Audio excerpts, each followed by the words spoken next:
Здравствуйте, дорогие друзья, дорогие наши читатели, дорогие наши зрители. Часто мне задают вопросы о том, что как вы стали успешными и так далее. Дорогие мои, у каждого человека есть своя жизненная философия, наверное, свой жизненный путь. Я расскажу вам несколько именно основные правила, которые меня привели к успеху и так далее. Самое первое, это что я понял, это выбор. И выбор является основное, именно от чего вы отталкиваетесь и так далее. Я в своей жизни делал несколько раз глобальные выборы. Вы каждый день остаетесь перед выбором. 5 раз я делал сильный выбор. Это когда я стал студентом в 3 вузах, но не мог учиться, потому что у меня денег не было учиться. Была перестройка в Таджикистане после развала СССР и так далее. Была гражданская война, и я тогда понял, что быть хорошим человеком мало, если у тебя нет денег. Я бросил 3 вуза и поехал в Россию, чтобы работать, зарабатывать и чтобы потом учиться. Это был первый выбор, который я самый сильный сделал. Второй выбор был, когда первые полгода работал черным работником, грузчиком на рынке и так далее. Я понял, что получается физическим тяжелым трудом это невозможно добиться успеха, и никто не стал богатым физическим трудом. Это просто пустая трата жизни. Это был второй выбор. Я просто принял решение, что попросил Аллах, помоги мне, Всевышний, помоги мне, что я мог использовать свой ум, который ты мне давал. Я не хочу всю жизнь тяжелым физическим трудом работать. И я просто бросил этого и начал искать другие пути. И мой мозг начал искать какие-то другие варианты, подсказывать мне другие варианты и так далее. Третий выбор я сделал в тот момент, когда осознал, что мой ум это единственный банк, который никогда не банкротится. И я понял, что образование это единственный способ, который изменяет мою жизнь. И я в заработанные деньги вкладывал свои мозги. Я иногда просто, на самом деле, тот момент, это 96-97 годах, я все то, что зарабатывал, вложил и ходил на тренингах, на консультациях и учился. Это было очень тяжело, потому что, вы понимаете, это было так, что стоимость одного тренинга это было 3000 рублей, 5000 рублей, 8000 рублей, а доллар был 625 рублей. Это было где-то в районе, если 3000 рублей, это в районе $500, а если 8000 рублей, это 1200-1300 долларов. Я ходил на тренингах и платил, и самое интересное было, что я на русском не понимал. Я не понимал 99%, 98%, что там говорили.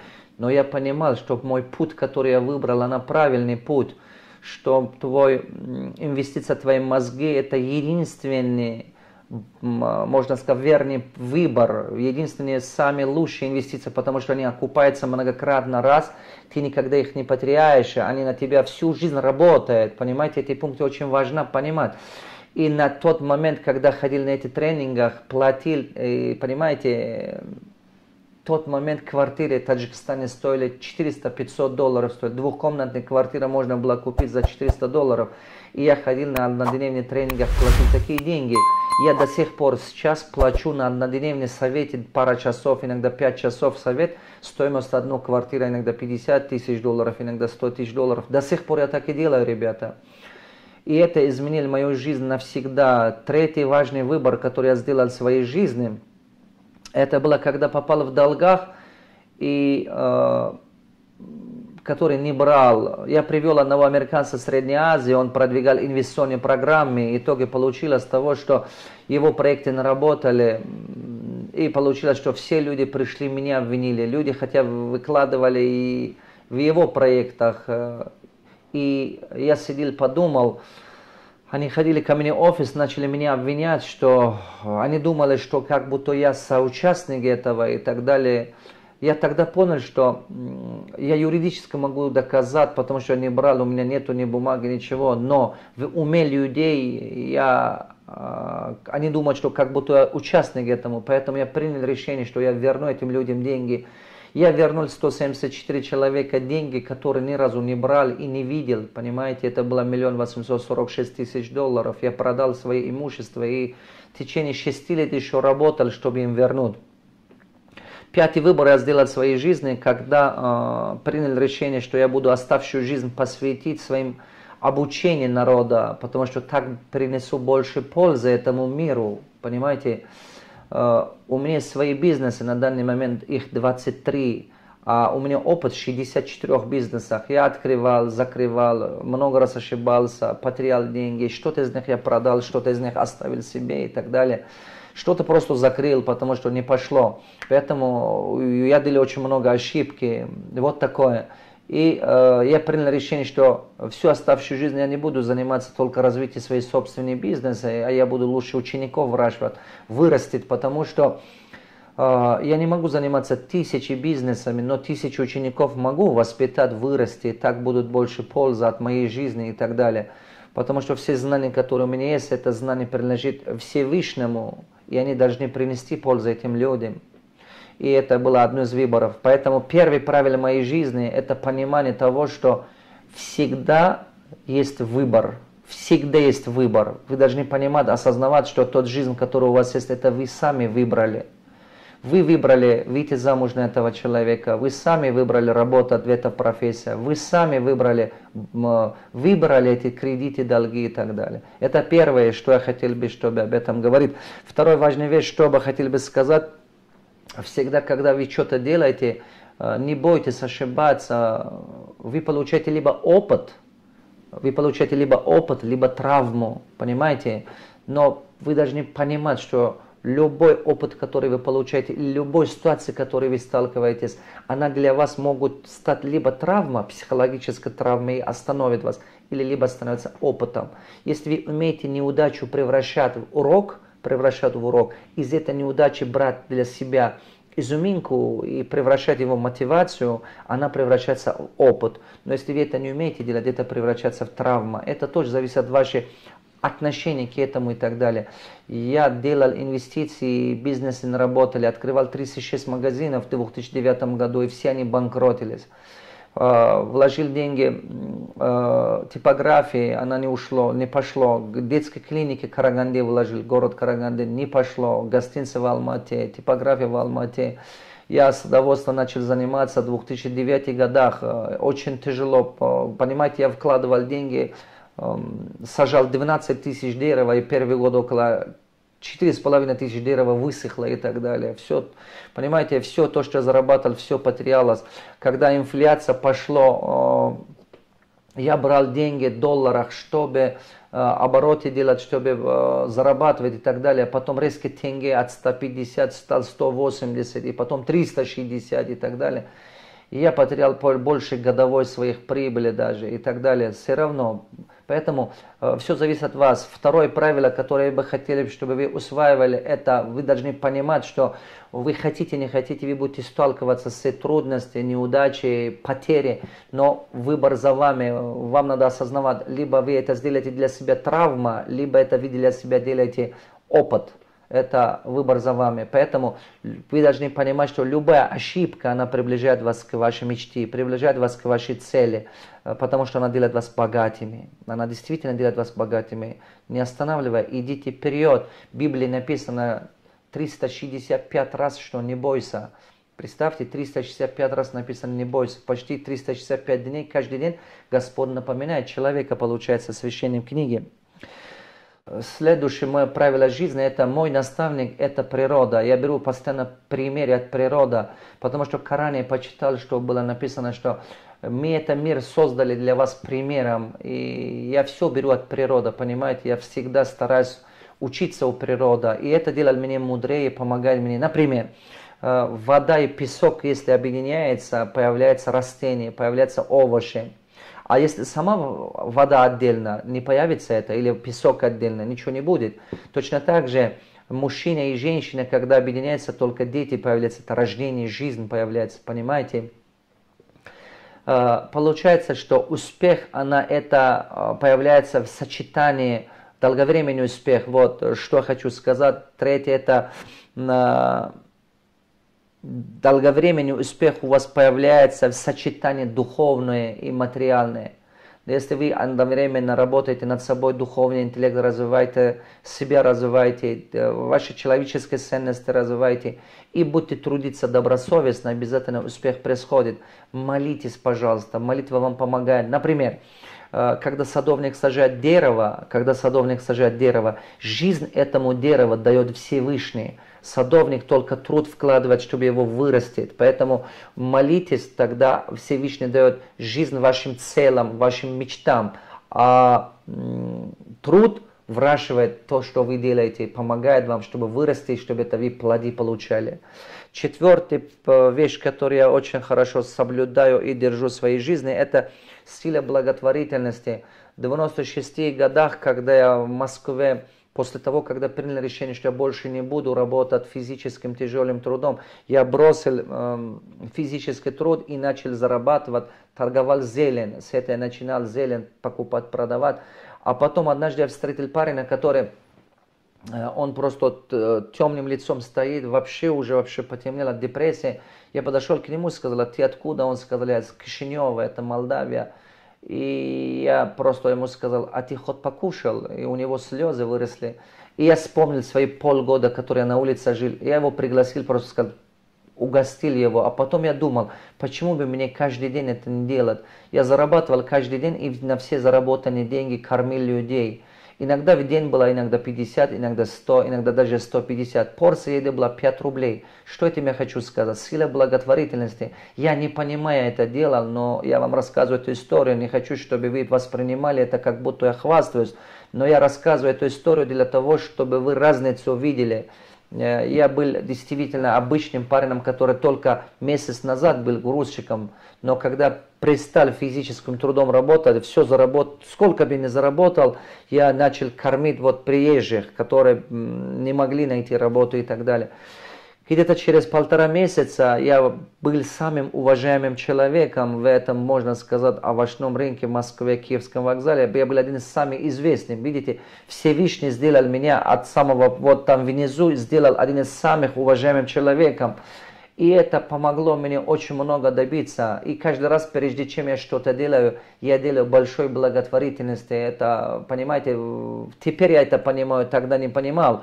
В 2013 году, чтобы избавиться от долгов и так далее, мы раздали по всему Кыргызстану 174 тысячи книг. И в данный момент постоянно мы этим занимаемся. Поэтому я убежден, что сила благотворительности, она огромная. Понимаете, если вы один человек в бизнесе, возьмите второго партнера Всевышнего. Всегда дайте благотворительность. Если вас 5, возьмите 6-го Всевышнего благотворительность. Его доля тоже выделяете точно так же, как вы себя выделяете и так далее. Точно так же пропорции, как ваша вера говорит, она сильно работает. Я постоянно это делаю, сажаю семена богатства, и она вокруг вас растет, и это помогает вам. Пожалуйста, богатство от Всевышнего, делитесь с ними. Тогда вы обязательно будете богаты. Я в своей жизни 5-6 раз делал глобальные, крупные благотворительности, и это помогает всегда. Дальше, следующая вещь, которую в своей жизни очень постоянно соблюдаю и держу, это философия Земли. Философия Земли мне помогает быть зрелыми, помогает мне быть терпеливыми. Каждый раз, когда кто-то на меня накричит или кто-то там недовольство проявляет, я постараюсь философию Земли использовать. Почему? Земля самая богатая. Посмотрите, пожалуйста. Земля находится под ногами людей.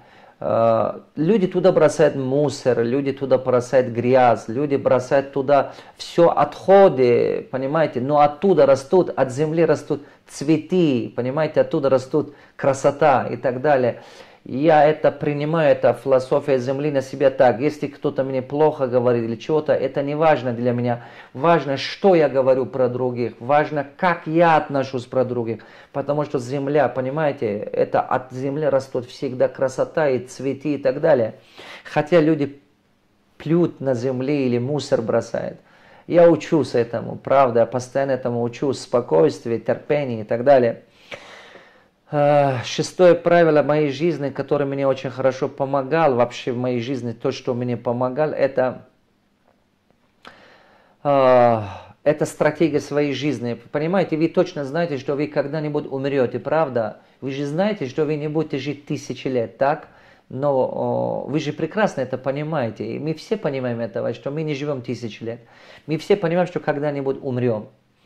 Но мы не знаем, когда умрем. Мы не знаем, это завтра или послезавтра, или через пару лет. Мы это не знаем.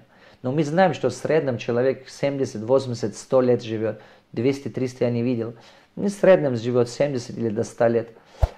Мы понимаем с вами, что первые 30 лет уходят на набор опыта, набор информации, образования. Но мы понимаем и знаем, что после 60 лет вряд ли мы будем такими трудоспособными, активными, как 40 лет или как 30 лет. Останется у нас от 30 до 60 лет, это самые активные годы, которые можно что-то добиться, можно что-то делать.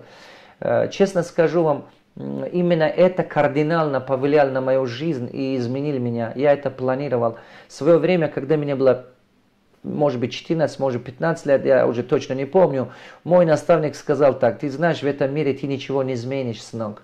Но единственное, что ты можешь делать, это свою жизнь сделать шедевром.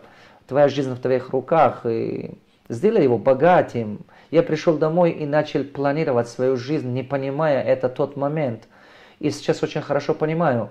Поэтому надо расписать стратегию своей жизни. Если даже мы умрем, даже мы не знаем, что будет. Понимаете, я писал стратегию своей жизни, даже не понимая, даже не зная об этом. И вот так, что я хотел бы, чтобы появилось в моей жизни и так далее.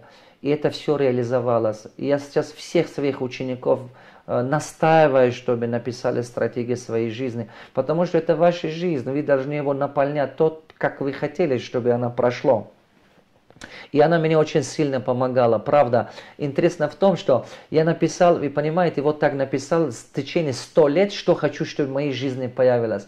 А потом, когда мне было 33 года, я приехал в это селе, в древний, чтобы дом строить для мамы. В тот момент, когда я начал, вот стройка дома, поднимался в чердаке, я видел все свои тетради, все свои книжки и так далее. Я нашел это альбом, это вот общий тетрадь, где было написано все это, моя стратегия жизни. И я был удивлен, что, вы представьте на минуту, мне было в тот момент 33 года, и я почитаю на этот момент. Было написано, что 48 лет я стану доктор наук. 50 лет я маму отвезу или там сам поеду в Мекке и так далее. Вот были такие вещи написаны, понимаете? Но мне было 33 года, на тот момент я был уже доктор наук. Я был уже маму уже отвез в Мекке, я был уже финансово свободным. 95% те цели, которые я написал, что в течение 100 лет моей жизни должны были быть, они были уже реализованы. Понимаете, вот в чем секрет. То есть у нас есть мозги как это инструмент, который ускоряет процесс появления те цели, которые вы написали. У меня было написано, что 50 лет и так далее, чего-то добьюсь, но это уже было, мне было 33 года, но эти вещи уже были в моей жизни. Вот в чем суть, понимаете, вот в чем суть, что планировать надо свою жизнь, это однозначно. Хотя, может быть, ваша вера или, может быть, ваша философия жизни говорит, что нет, мы верующие, мы не должны планировать. Нет, правда, планируйте. Планируйте, это ваша точка зрения, что вы якобы нельзя планировать. Некоторые приходят мне, некоторые люди говорят, религиозные люди приходят мне и говорят, что, знаете, нельзя планировать жизнь, один Аллах знает, что будет. Я говорю, ты знаешь, даже если я умру, хоть, по крайней мере, те дни, которые прожил, я прожил их достойно. И, возможно, я не все успел сделать, но, по крайней мере, тот год, который я прожил, что-то успел сделать. Конечно, во всем приходит воля Всевышнего. Лучше планируйте свою жизнь, это будет то дерево, которое вы сажаете семена, а потом молитесь. Всевышний дает жизнь вашим целям, как это дерево, да? Всевышний дает жизнь, это дерево, а труд выращивает это дерево, чтобы она давала плоды.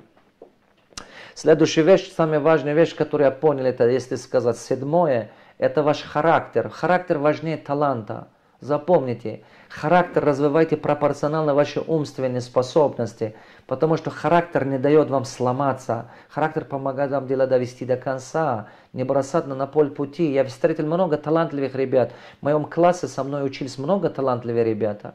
Правда, и у меня 8 дипломов, понимаете. И в вузе, когда со мной учились, были рядом со мной очень много ребята, очень умные ребята.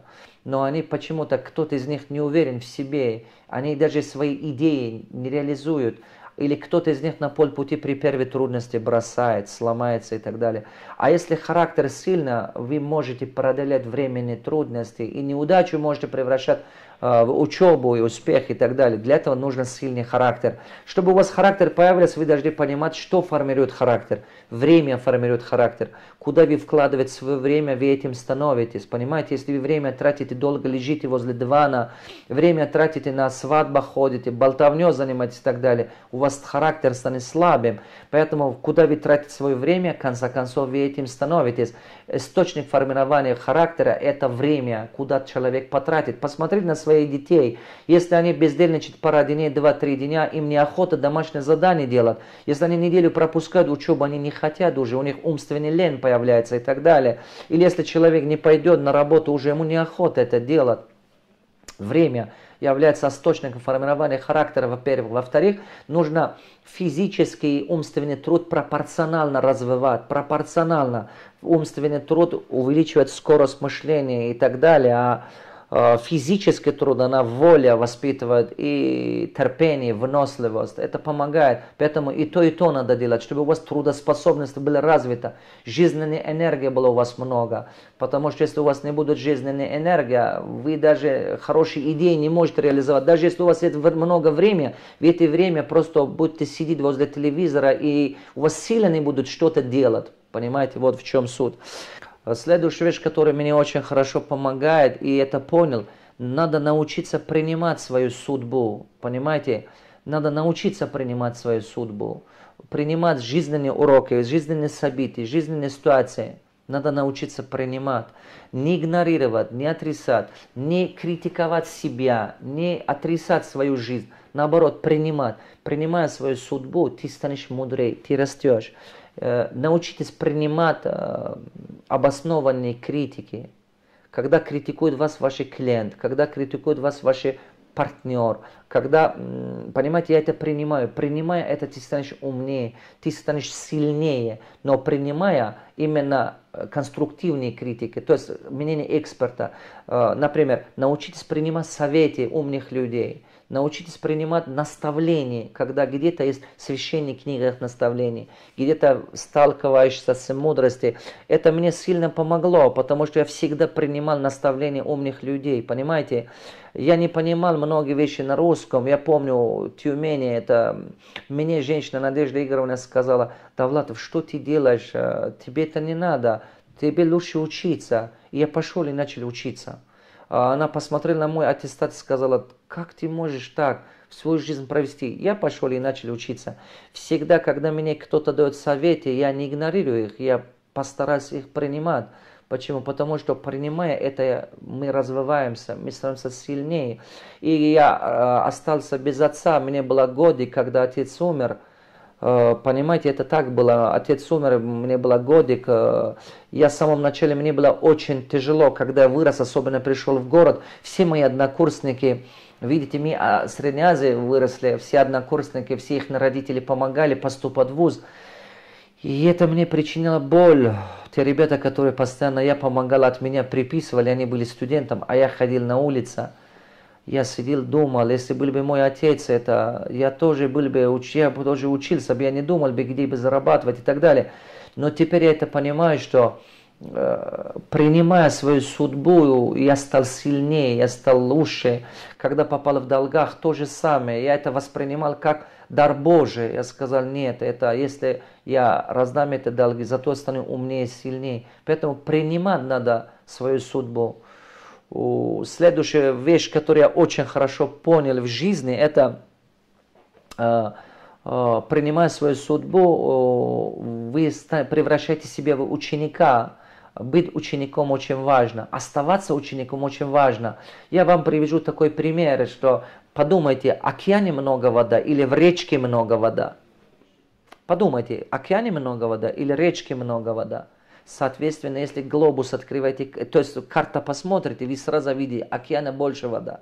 Почему? Потому что океан чуть ниже находится, чем все горы и так далее. И это показатель, что если ты хочешь быть умнее, мудрее, себя не читай выше других. В общении с людьми, дай пусть они говорят. Больше набери молчание, больше набери. Задавай вопросы и научись слышать. Научись услышать глубину мысли и так далее. И ты превращаешься в океан мудрости. Поэтому оставаться учеником всю жизнь очень важно, даже когда у вас есть дипломы, даже когда вы начальник, даже когда вы руководитель. Понимаете, я прихожу в своих организациях, у меня 23 организации, у меня есть правила в моем организации, я всегда говорю своим организациям, что, ребята, не делайте от меня всезнающего наставника, не делайте от меня образ всего умного человека, нет, я миллионы ошибок делаю, вы помогите мне уменьшить мою ошибку.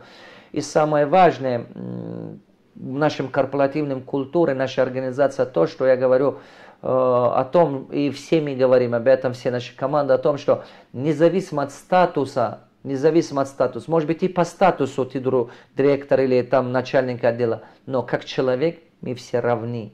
Мы как человек все равны, и все имеют право голоса, все имеют право свое мнение отстаивать и донести, и говорить. Это очень важная ценность организации, понимаете? И вот это помогает мне быть учеником. Я учусь у самого уборщика, я учусь у моего сопровождающего, продавца и так далее. Я всегда у них спрашиваю, посоветуй мне, пожалуйста, как мне делать. Это нормально. Если вы что-то не поняли, советоваться, спросить, это нормально. Не делайте вид, что вы все знаете, даже если вы начальник. Ходите, учитесь, езжайте. Я недавно заканчивал вуз МАБЕ, это Алма-Ате и Ранхесе в Москве. И они многие, когда меня видели, и что я учусь, они мне говорят, вы здесь преподаете или учитесь? Я говорю, ребята, я учусь. Они говорят, так, зачем вам? Вы же и так состоятельны, вы сами обучаете бизнес. Я говорю, знаете, как многом я еще не знаю. Как мимо меня проходит много ценных знаний. Очень много ценных знаний проходит мимо. Следующая важная вещь, которую я в своей жизни очень хорошо понял. Я понял, что и правила, которые в свою жизнь внедрял, жизнь меня заставила это внедрять. Это понимать, разделить критику. Есть кусачая критика, есть конструктивная критика. Конструктивная критика – это когда обоснованный эксперт тебе говорит, надо уметь его исправить, принимать. А когда вот кусачая критика – это люди, которые пытаются тебе грязь валить, пытаются тебе сказать, что ты плохой, задевать тебя и так далее. Они сами не соображают в твоем деятельности, но тебя критикуют. Это что означает? Это означает, что я просто понял, что меня постоянно критикуют те, кто ниже меня. И меня постоянно критиковали, меня игнорировали. Понимаете, мне сказали, ой, ты даже сначала научись говорить на русском, а потом пытаешься меня учить. Даже некоторые люди, я слышал, мимо меня проходят, видите, мой народ бедный, мой народ еще после войны прожили и так далее. Некоторые даже мне сказали, да ты иди учи свой народ, что ты тут болтаешь нам и так далее. Даже мне и такие говорили. Некоторые люди мне сказали, да твои знания тебе самому не помогают, посмотри на себя. И, понимаете, я держал офис, я помню, она была в этом автодорожном техникуме Бишкеке. У нас был такой вонючий туалет, грязный. Это было после банкротства, я в долгах, это в 2010 годах, 2011 годах. Люди ходили на мои тренинги, я слышу, они мимо ушей, вот так в их взглядах, как они друг друга показывают, что как он говорит о миллионах, сам сидит здесь и так далее. Я терпел это все и понимал, что мне придется это все терпеть, пройти это все, понимаете. Многократно меня критиковали, унижали. Когда попал в долгах, некоторые просто пришли меня унижали, сказали, что ты просто врешь, обманываешь людей, ты никакой не богат и так далее. Но я уже был в долгах, банкротстве, и я знал, что внутри моя совесть была честна, и она была очень сильна. Я владел знаниями, которые стоили миллионы, понимаете. У меня не было денег в тот момент, я был в долгах, я брал на себя долги, которые не делал, понимаете. Но это сделало меня сильным, поэтому даже хоть до сих пор я хорошо не умею говорить на русском, я его специально не учусь, потому что таких ребят, как я, много, которые, они хорошие ребята, но они не владеют хорошими знаниями и так далее. Глядя на меня, мой слушатель, мой читатель начинает понимать, что если этот парень справился из села, и я справлюсь. Поэтому я учиться языка в любой момент успею. Я научился просто пережить критику. Критику я просто научился пережить. Поэтому, когда меня критикуют, я просто, если она обоснованная критика, благодарю, учусь, беру пример и осознаю. А если просто кусачая критика и так далее, она на меня не действует уже, я не реагирую, она не мое. Я думаю о своей цели. Цель важнее, чем это. Мои ученики важнее, чем это. Если кто-то придет меня благодарить за то, что из долгах выбрался, это для меня важнее. Следующая важная вещь, которая мне очень хорошо помогает в этой жизни, это осознание того, что самая главная цель жизни – это служение. Я выбрал служение, и это помогает мне, это мотивирует меня, это вдохновляет. Вот это 10 основных правил моей жизни, которые мне помогли в этой жизни добиться что-то или стать кем-то. Только эти вещи я просто поделился с вами. Вдруг кому-то из вас это поможет, вдруг кому-то из вас это даст вам сила, поможет вам, можно сказать, повлиять на ваше решение в лучшую сторону. Я надеюсь на это, дорогие друзья. Спасибо, что вы слышите нашу рубрику и слышите, читайте наши книги. И если я в чем-то буду полезным вам через эти советы, через эти книги, через тренинги, и тогда я считаю, что моя жизнь наполнена смыслом. Счастья и успехов вам!